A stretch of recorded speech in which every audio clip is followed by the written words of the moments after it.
Secara bahasa, manhaj itu artinya jalan yang jelas dan terang. Ini bukan sekedar jalan, tapi jalan yang betul-betul jelas dan terang.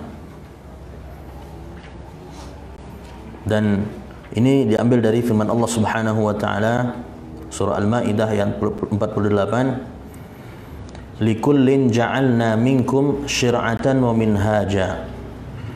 Untuk setiap umat di antara kalian kami berikan aturan dan jalan yang terang. Kalimatnya minhaja atau manhaj, maknanya adalah jalan yang jelas dan terang. Jadi tidak ada istilah abu-abu.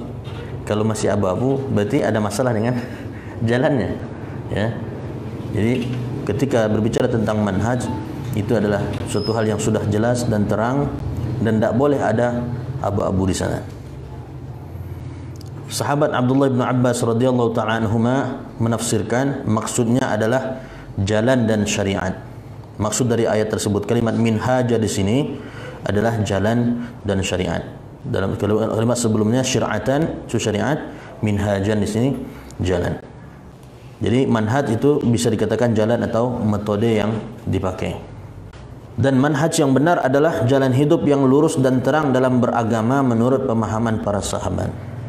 Ingat, di sana ada penekanan, yaitu jalan hidup yang lurus dan terang dalam beragama. Tentunya yang kita fokusnya, yang ketika kita berbicara tentang manhaj adalah hubungannya dengan agama.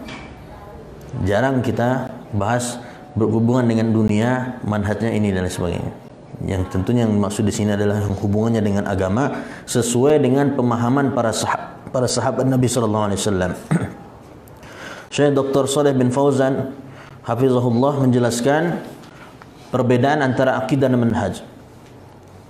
Ya, apa bedanya antara akidah dan manhaj? Kata beliau, manhaj itu lebih umum daripada akidah. Sebab manhaj itu diterapkan dalam semua, ya, dalam semua sisi yang ada dalam agama. Baik sisi akidah harus sesuai dengan manhaj yang dibawa oleh Nabi sallallahu alaihi wasallam. Urusan suluk juga demikian. Urusan akhlak harus sesuai dengan apa yang dicontohkan atau metode yang diajarkan oleh Nabi sallallahu alaihi wasallam. Urusan muamalah juga mengikut apa yang diajarkan atau yang dicontohkan oleh Nabi sallallahu alaihi wasallam. Intinya dalam semua lini kehidupan, urusan akidahnya, muamalahnya, akhlaknya, ibadah dan lain sebagainya, ini yang dimaksud dengan manhaj. Jadi adapun akidah bagian darinya, bagian dari yang ada di dalam manhaj yang dibawa oleh Nabi sallallahu alaihi wasallam tentunya. Sekarang kita lihat definisi salaf. Tadi dipisah dulu makna manhaj dan salaf. Secara bahasa, makna salaf artinya adalah kaum yang telah terdahulu, yang telah mendahului kita.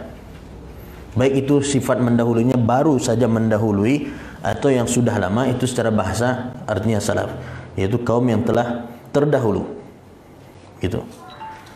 Adapun definisi salaf menurut istilah adalah sifat yang khusus dimutlakkan kepada para sahabat. Dan ini harus ingat, yang dimaksud dengan salaf secara istilah adalah penisbatan atau pemutlakan penisbatan kepada para sahabat yang memang yang mendahulu kita, secara bahasa yang mendahulu kita. Tapi dalam urusan agama, terutama agama Islam yang dibawa oleh Nabi sallallahu alaihi wasallam, siapa yang mendahului kita? Tentunya para sahabat, karena para sahabat yang langsung bertemu dengan Nabi sallallahu alaihi wasallam, belajar langsung dengan Nabi sallallahu alaihi wasallam. Ketika ayat Al-Qur'an turun, kepada siapa disampaikan oleh Nabi sallallahu alaihi wasallam? Langsung kepada para sahabat. Langsung dijelaskan kepada para sahabat. Maka merekalah yang dimaksud dengan salaf, yaitu para pendahulu kita dalam urusan agama. Tentunya jangan dihubungkan lebih dahulu lagi, ya, seperti orang-orang sebelum para sahabat. Karena tentu dari sisi syariatnya sudah berbeda. Orang-orang Yahudi, orang Nasrani ketika bertemu dengan Nabi sallallahu alaihi wasallam, yang diwajibkan atas mereka apa? Wajib ikut dengan atau ikut ajaran Nabi sallallahu alaihi wasallam. Tidak seorang pun Yahudi ataupun Nasrani dia tahu dengan kedatangan Nabi sallallahu alaihi wasallam dan dia tidak beriman kecuali dia akan masuk ke dalam neraka. Jadi yang dimaksud dengan salaf di sini tentu adalah pendahulu yang memang mereka belajar langsung dari Nabi sallallahu alaihi wasallam. Dan itu Allah puji dalam Al-Qur'anul Karim surah At-Taubah ayat 100. was-sabiquna al-awwaluna minal muhajirin wal ansar. Ditekankan di sana orang-orang yang terdahulu lagi yang pertama-tama masuk Islam, baik dari golongan muhajirin begitu juga dari golongan ansar. Ditekankan di sana yang dimaksud pendahulu kita itu adalah dari kaum muhajirin dan kaum ansar. Lalu baru setelahnya walladzina tabauhum bi ihsan, dan orang-orang yang mengikuti mereka dengan baik. Radhiyallahu anhum wa radu'an. Dan ini tazkiyah dari Allah Subhanahu wa taala yang kita tidak ada jaminan mendapatkan itu. Apa tazkiyahnya? Bahwa Allah betul-betul sudah ridho kepada mereka dan mereka pun ridho kepada Allah Subhanahu wa taala. Bahkan tidak cukup itu saja. Lebih daripada itu Allah katakan wa a'adda lahum jannatin tajri tahtaha al-anhar. Dan dijanjikan kepada mereka itu surga yang mengalir di bawahnya sungai-sungai. Ini satu-satunya ayat yang kalimat tajri sesudah tajri tahtaha, ya, bukan min tahtiha. Itu dalam surah At-Taubah ayat 100. Adapun pada ayat yang lain tajri min tahtiha. Pada ayat ini tajri tahtaha al-anhar. Khalidina fiha abada. Mereka kekal di dalamnya. Dzalikal fawzul azim. Dan itulah adalah kemenangan yang agung. Ketika seseorang masuk ke dalam surga, tentunya dengan dia masuk ke dalam surga diselamatkan dari neraka, itulah adalah kemenangan yang hakiki yang akan kita dapatkan kalau sekiranya kita masuk surga. Dan itu sudah Allah rekomendasikan atau tazkiyahkan kepada as-sabiqun al-awwalun minal muhajirin wal ansar, orang-orang yang mendahulu kita yang langsung belajar kepada Nabi sallallahu alaihi wasallam baik dari kalangan muhajirin ataupun dalam kalangan ansar.